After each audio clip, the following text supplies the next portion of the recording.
bienvenue sur le podcast Le Magicien, un podcast qui va parler tarot, mais aussi d'entrepreneuriat, de liberté et de comment oser prendre sa place.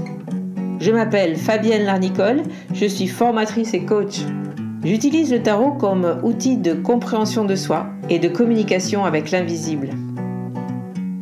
Je le transmets à travers mes accompagnements et mes formations. Sur tous ces sujets, je te dévoilerai les coulisses de mon métier et comment le tarot m'a aidé à avancer dans ma vie et à libérer mon potentiel.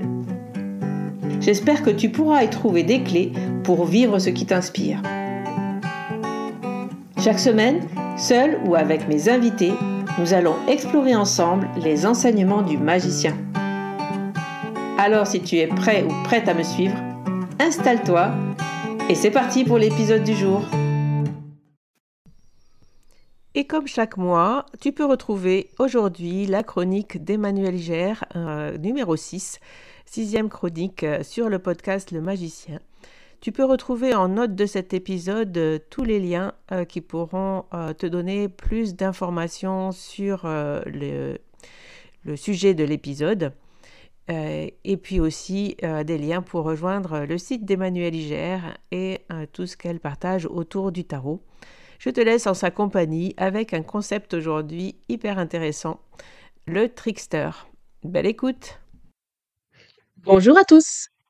Aujourd'hui, j'aimerais bien vous parler d'un concept qui est très important, un archétype qu'on retrouve dans toutes les cultures, qui pourrait nous aider à réfléchir à ce que nous faisons vraiment quand nous manipulons un jeu de tarot. Ce concept, c'est celui de trickster, et si vous ne connaissez pas ce mot anglais, vous pouvez le trouver bien barbare. Et cependant, on va vraiment en avoir besoin comme ça pour cet épisode. Le terme de trickster représente un personnage qui a beaucoup d'intelligence et qui l'utilise pour jouer des tours, pour désobéir aux règles établies et pour remettre en question les convenances.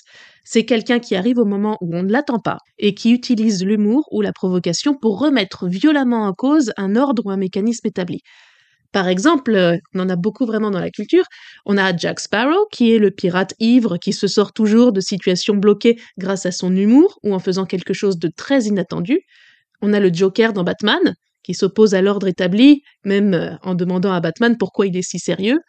On a dans la mythologie nordique le dieu Loki, qui passe son temps à jouer des tours pendables aux autres dieux. On a aussi Bugs Bunny, on a Tyrion Lannister, Bart Simpson, tout cela sont des tricksters. Et chez Platon, le trickster, c'est Socrate, parce que, en fait, Socrate est quelqu'un qui vient toujours casser les pieds de ceux qui agissent sans avoir réfléchi au pourquoi de leurs actes. En général, ils font ce qu'ils font parce que ça se fait, mais Socrate est toujours là pour leur démontrer que non seulement ils n'ont pas réfléchi, mais qu'en plus, quand on commence à réfléchir, on se rend compte que c'est pas du tout une bonne idée d'agir comme ils le font. Lui n'a aucun intérêt à faire ça. D'ailleurs, ça finit mal pour lui. Il le fait simplement parce que il peut mettre en lumière le fait que les autres ont tendance à agir sans réfléchir, ou à répéter ce qu'on leur a dit de faire sans se demander pourquoi. Le terme de trickster est un terme difficile à traduire parce qu'en fait, il existe, à mon avis, beaucoup mieux en langue anglaise qu'en langue française. En français, on peut dire fripon. Mais quand on regarde dans le littré, un fripon, ça veut dire quelqu'un qui vole adroitement, qui ne recouvre pas tous les sens du trickster. Alors, certes, le trickster peut voler adroitement, mais il fait pas que ça. Il peut aussi provoquer ou faire rire en mettant le doigt sur ce qu'il y a d'absurde dans notre système ou dans nos croyances, ce qui est beaucoup plus profond que juste utiliser la ruse pour dépouiller quelqu'un. Et surtout, le trickster agit rarement pour son gain personnel à part pour rire. Donc, plus précisément, il est là pour remettre en question les normes sociales. Donc oui, sur le moment, c'est pénible, mais ça peut être très drôle. Et c'est aussi une très forte occasion de se remettre en question, donc d'atteindre plus de sagesse. Ça n'apparaît pas dans l'idée de voleur ou de traître. Par conséquent, pour traduire trickster en français, souvent on va parler de fripon divin ou de décepteur, mais ça me paraît pas très naturel. Je vais aller au plus simple et garder le mot de trickster pour vous en parler aujourd'hui. C'est un archétype fondamental qui est présent partout parce que toutes les cultures du monde connaissent la nécessité qu'il y a parfois à remettre en question les règles ou l'ordre social établi. C'est un archétype qui est présent dans les histoires des religions les plus anciennes, autant que dans les derniers blockbusters. C'est Jerry dans Tom et Jerry, c'est la souris qui fait toujours tourner le chat en bourrique en se montrant plus maligne que la force brute. Dans les légendes africaines, c'est l'araignée Anansi qui est le maître des histoires. C'est aussi coyote pour les Amérindiens. Et en Europe, c'est renard dans le roman de Renard. en Grèce, c'est Ulysse dans l'Odyssée, etc. C'est aussi par exemple Deadpool dans les films de super-héros avec son côté provocateur et casseur de clichés. Ou bien c'est le dieu Hermès ou Mercure, ou sans doute notre battleur dans le tarot. Partout où il y a un ordre établi, il y en aura toujours un pour faire n'importe quoi, pour rater, entre guillemets, l'application des règles, pour jouer un tour qui surprend tout le monde et nous montrer que cet ordre établi n'est pas si intouchable. Et lui, c'est le trickster. Alors le trickster, c'est quoi? Un trickster, c'est un personnage dans les histoires, mais plus profondément, c'est un archétype qui s'incarne dans notre vie quand une force chaotique s'y exprime. C'est ce qui arrive quand une provocation ou un événement inattendu nous force à nous remettre en question de façon surprenante. Et le moment du trickster arrive toujours par hasard, c'est-à-dire sans cause ni but particulier. En fait, c'est un moment qui nous surprend parce qu'il n'a pas sa place dans l'enchaînement bien maîtrisé de la routine de notre vie, qui est fait de causes et de conséquences, hein. Si j'ai fait ceci, alors je vais avoir cela, etc. Et c'est parce que ce moment de surprise n'y trouve pas sa place qu'il peut venir remettre en question toute la chaîne de la routine. Et donc ça peut être effrayant parce que c'est la porte ouverte aux catastrophes. En même temps, ça peut être très très drôle. Par exemple, quand Jack Sparrow arrive au port sur son bateau qui coule, et que contre toute attente, son bateau refuse finalement de finir de couler, au moment où l'officier de garde veut lui faire payer sa taxe de stationnement, nous on rigole.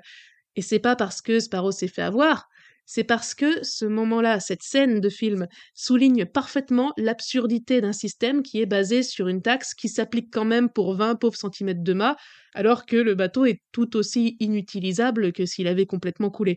Donc c'est pas ce qu'avait prévu le pirate, ni nous non plus, qui espérions qu'il allait maîtriser sa descente jusqu'au bout. C'est une surprise, mais c'est plus intéressant parce que ça nous fait voir autrement un système que sans cela on aurait continué d'appliquer sans réfléchir davantage. Le trickster, c'est aussi quelqu'un qui ridiculise les croyances établies. Et donc, c'est un provocateur. L'humour est indissociable de sa présence. Qu'est-ce qui rend une scène rigolote? Alors, quand on regarde les philosophes, on a Sartre qui nous dit on rit quand on voit quelqu'un se faire réduire à un mécanisme. Par exemple, si une personne est sujette à un tic de pensée ou de parole qui revient tout le temps, ça la rend prévisible, un peu comme un disque rayé. Et si son entourage s'en rend compte et qu'il y a un trickster qui la provoque pour qu'elle sorte sa phrase, on va pas pouvoir s'empêcher de rigoler. C'est pas gentil, c'est vraiment désagréable parce que ça souligne le fait que quand on se laisse aller à ses réflexes sans réfléchir, on n'est plus une personne libre, on est juste un robot. Dans ces situations-là, il vaut mieux faire preuve de bienveillance quand c'est quelqu'un d'autre qui se laisse prendre à ses réflexes, parce que ça arrive à tout le monde. Et donc ça nous arrivera aussi à nous. Et surtout, il faut apprendre à rire de soi parce que ne pas tout le temps se prendre au sérieux, c'est accepter l'idée qu'on peut se remettre en question, qu'on a comme tout le monde des réflexes qui fonctionnent tout seuls comme une mécanique, et que quand on en prend conscience, on préfère en rigoler puis les repenser plutôt que se mettre sur la défensive et se rigidifier. Un moment de trickster, c'est le moment où tout échappe à notre contrôle, un peu comme un lapsus qui conduit à une dispute où se dévoilent enfin les vrais problèmes pour peut-être conduire à une rupture qui rende sa liberté à tout le monde. Ça peut être un train raté qui nous force à changer de destination ou de voisin de siège, ce qui conduit peut-être à une rencontre qui peut changer toute notre vie.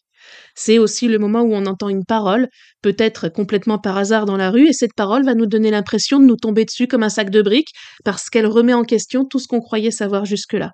Ça peut être une blague à laquelle on réagit très très mal, parce qu'en réalité elle est en train de dire quelque chose de très juste sur nous, alors qu'on refusait de le voir.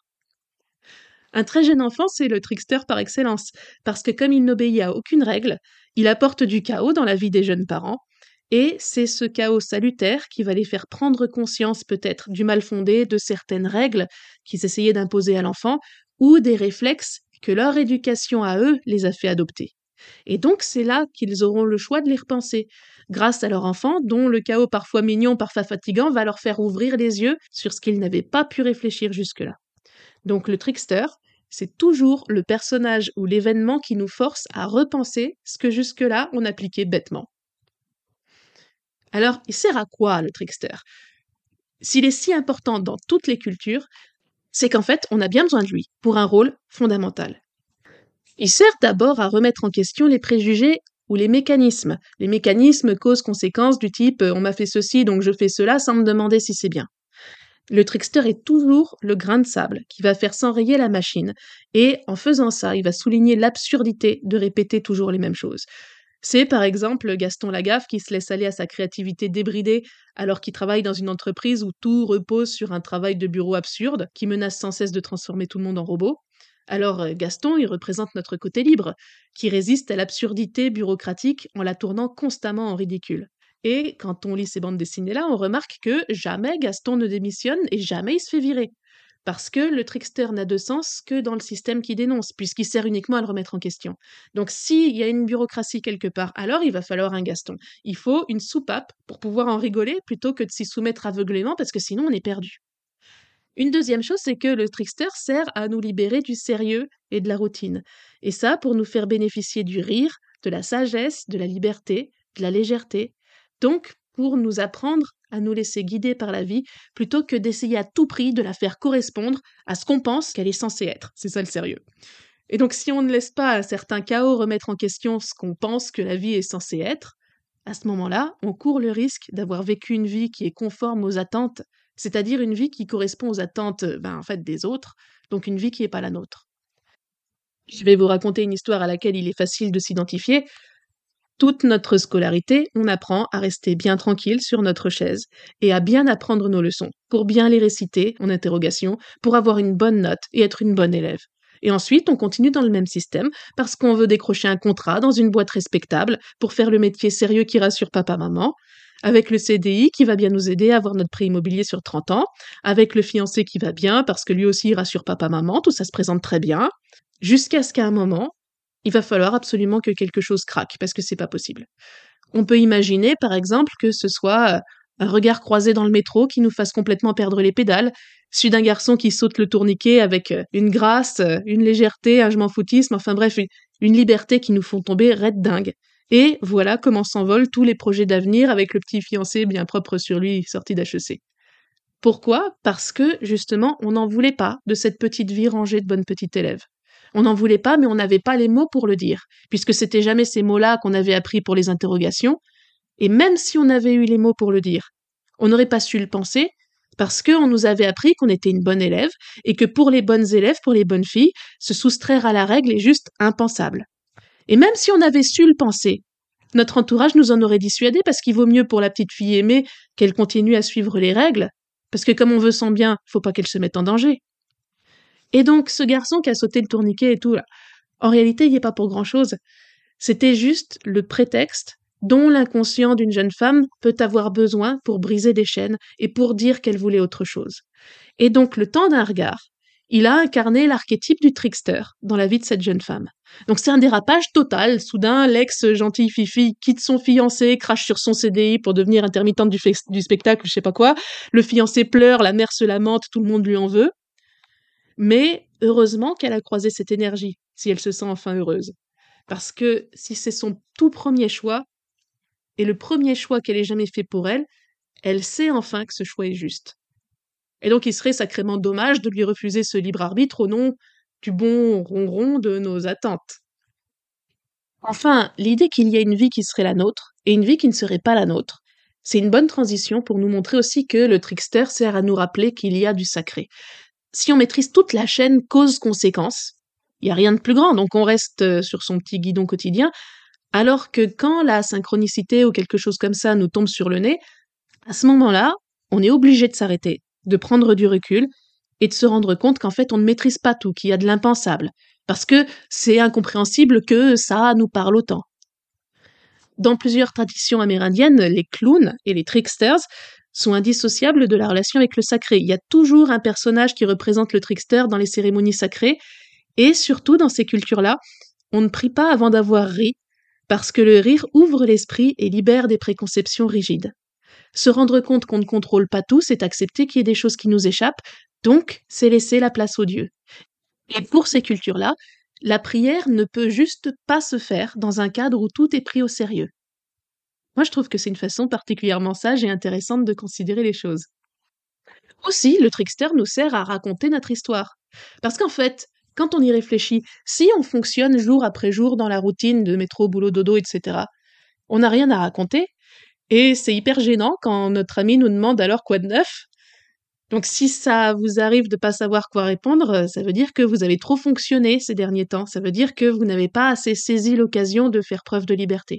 Mais au contraire, quand ça nous arrive de croiser le trickster, la surprise, ce moment de provocation, alors on a une super histoire à raconter puisque rien ne s'est déroulé comme prévu. Si vous connaissez un couple qui s'aime vraiment, demandez-leur de vous raconter l'histoire de leur rencontre. Vous verrez qu'à chaque fois, ce sera une histoire marquante, basée sur un élément complètement inattendu, sur une surprise à laquelle ils ont choisi de dire oui. Parce qu'il vaut mieux faire un choix, il vaut mieux être acteur de son histoire que n'avoir pas d'histoire. Au final, le trickster sert surtout à exprimer nos désirs inconscients. Ce sont des désirs refoulés, sans doute parce que la société nous a fait intégrer que certaines choses ne se faisaient pas, qu'il valait mieux être une bonne fifi, etc. Ces désirs sont refoulés, mais tellement profonds, tellement véritables, qu'ils ne peuvent pas, en fait, ne pas sortir quelque part. Et si cette censure leur interdit complètement de sortir de façon consciente, par exemple en discutant ou en agissant, bah alors ils vont devoir s'exprimer ailleurs. Et cet ailleurs, ce sera la place qu'ils arriveront à trouver dans les interstices, c'est-à-dire là où la réalité n'est pas entièrement verrouillée, là où le hasard laisse un peu de jeu justement, laisse un peu de place pour les choses surprenantes. Et donc quand un événement nous surprend, quand il nous parle, parce qu'il nous parle de nous, et qui nous force à prendre conscience de ce qu'on désirait profondément sans oser se le dire, et quand ça nous choque si fort que ça nous conduit à changer notre comportement, voire toute notre vie, bah ça, c'est la définition de la synchronicité. Et donc, une synchronicité, c'est un événement exceptionnel, inattendu, qui change notre vie. C'est pas juste une coïncidence, c'est vraiment quelque chose de très très frappant. Et plus on accepte de s'ouvrir à cette énergie-là, de s'ouvrir à croiser le trickster dans sa vie, plus on a de chances de lâcher un contrôle qui peut être parfois un peu rigide ou pas forcément fondé sur les bons principes. Ça permet de se laisser aller au mouvement de la vie, non pas en fonction de ce qu'on croit devoir vouloir, en fonction de ce qui se fait, mais plutôt en fonction de ce qu'on veut vraiment. Et donc le tarot, c'est un outil fétiche qui est toujours à la ceinture du trickster. Parce qu'une occasion facile d'inviter le trickster dans sa vie, vous l'aurez compris, c'est tout simplement d'avoir ce jeu-là. D'ailleurs, c'est un jeu, on n'est pas obligé d'être sérieux avec. Et donc, quand on considère tout ce qu'on sait maintenant sur le trickster, on se rend compte que le tarot, il coche simplement toutes les cases. C'est quoi un moment où on lit le tarot? C'est un petit moment qui est pas très sérieux. Parce que tout de même, se tirer les cartes, c'est pas sérieux, c'est assez puéril. Eh ben, tant mieux. Je vous parlais tout à l'heure du côté trickster du très jeune enfant, mais on a tous été un très jeune enfant. Et on en a tous conservé ce qu'on appelle un enfant intérieur. Jouer avec des images en se racontant qu'elles nous parlent de nous, tout en nous autorisant à prendre plaisir à leur beauté et à nous laisser surprendre par leur message, ça c'est une façon très très efficace de communiquer avec son enfant intérieur. Peut-être a-t-il été blessé, et bien à ce moment-là c'est l'occasion de le reparenter, c'est-à-dire le rassurer, l'amener à comprendre que maintenant que nous sommes adultes, nous sommes capables de le protéger s'il s'est pas senti assez protégé par le passé, ou nous sommes capables de satisfaire ses besoins de façon peut-être plus créative que ce qu'il a pu rencontrer par le passé. Et ça, c'est possible de le faire avec un tarot parce que les images vont nous raconter des histoires qui seront encourageantes, qui vont valider nos sentiments, tout en nous montrant des portes de sortie que nous n'aurions peut-être pas vues sans leur petit coup de pouce. Ensuite, et puis là je vous apprends rien, le tarot, ça se base sur le hasard. Donc, on tire les cartes, c'est-à-dire qu'on ne les choisit pas, parce que si on les choisissait consciemment, on n'apprendrait rien. Par conséquent, le message qu'elle nous donne n'a quasiment aucune chance de correspondre exactement à ce qu'on attendait, à ce qu'on avait envie de voir, à ce qu'on se serait dit sans leur intervention. Et si ça, c'est pas prêter le flanc à la remise en question, je sais pas ce que c'est. Qu'est-ce qui se passe dans un tirage de tarot? Il se passe un torpillage en bonne et due forme, parce que les cartes vont venir démolir vos préjugés et vos présupposés sans pitié. Si vous n'avez pas confiance en vous pour telle ou telle raison, ces raisons-là, ce sont vos croyances, mais comme le hasard se moque complètement de vos croyances, rien ne va empêcher votre tarot de vous rétorquer: «Bah oui, mais moi je te vois comme un soleil, parce que c'est la carte que tu as tirée pour te représenter, ça n'a rien à voir. Et ça, tu le vois de tes yeux, ça se discute pas que c'est cette carte-là». Alors donc, comment est-ce que tu expliques que ce soit cette carte-là qui soit venue? N'as-tu vraiment aucun moment dans ta vie où tu te laisses briller? Ça m'étonnerait beaucoup, beaucoup, beaucoup. Et c'est là que la personne est amenée à se voir autrement, à se remémorer des moments où en effet elle a brillé et à reprendre confiance en elle. Parce que le tarot lui a montré qu'une autre histoire était possible que celle qu'elle se répétait à partir de sa croyance.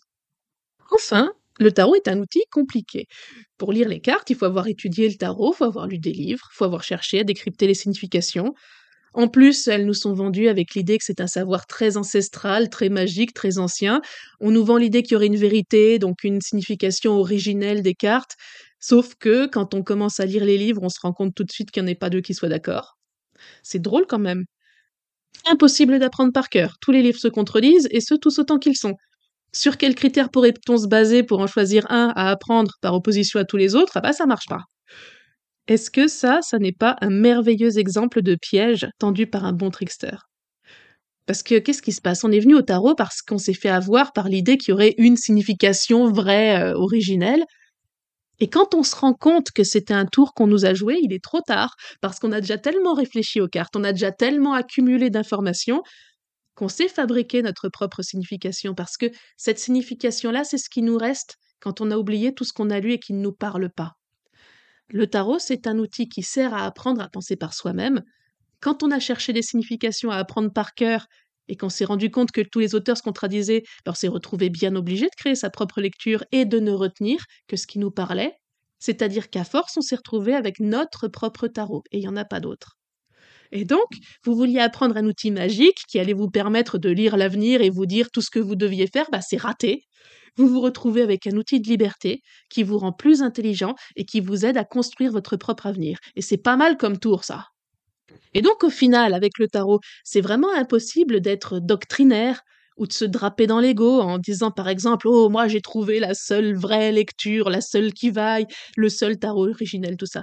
Parce que si on dit ça, c'est qu'on n'a pas d'humour.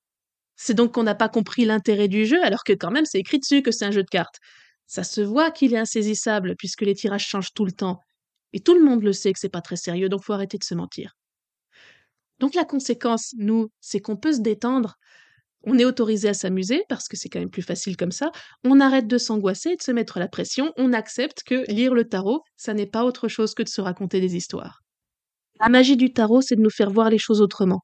C'est dans les frictions entre l'histoire que racontent les cartes et l'histoire qu'on se racontait nous, qu'on va pouvoir identifier ce qui était des croyances. Mais on aurait continué à y croire dur comme fer si on n'avait pas vu une carte friponne la remettre en question avec humour. Donc accepter la surprise d'une carte de tarot, c'est cesser de vouloir tout maîtriser, c'est accueillir cette énergie, l'énergie du trickster. C'est laisser s'exprimer nos désirs profonds pour mieux faire l'expérience de ce que c'est qu'être libre. Donc je vous propose de continuer à bien vous amuser et à rigoler avec votre jeu préféré. Et si vos tirages sont l'occasion d'autant d'éclats de rire, c'est que vous faites bien les choses. Et si on se passionne autant pour un jeu de cartes, à mon avis, c'est bien pour pas se prendre au sérieux. Je vous souhaite de bien vous amuser. Et je vous dis à bientôt pour une prochaine chronique dans Le Magicien. Voilà la fin de cet épisode. Merci de l'avoir écouté. N'oublie pas de t'abonner pour ne pas manquer les prochains. Soutiens Le Magicien en laissant un avis ou un commentaire sur ta plateforme préférée, Spotify ou Apple Podcast. De mon côté, il me reste à te souhaiter une excellente suite de l'aventure. Où que tu sois, on se retrouve très vite pour un prochain épisode. Bye bye!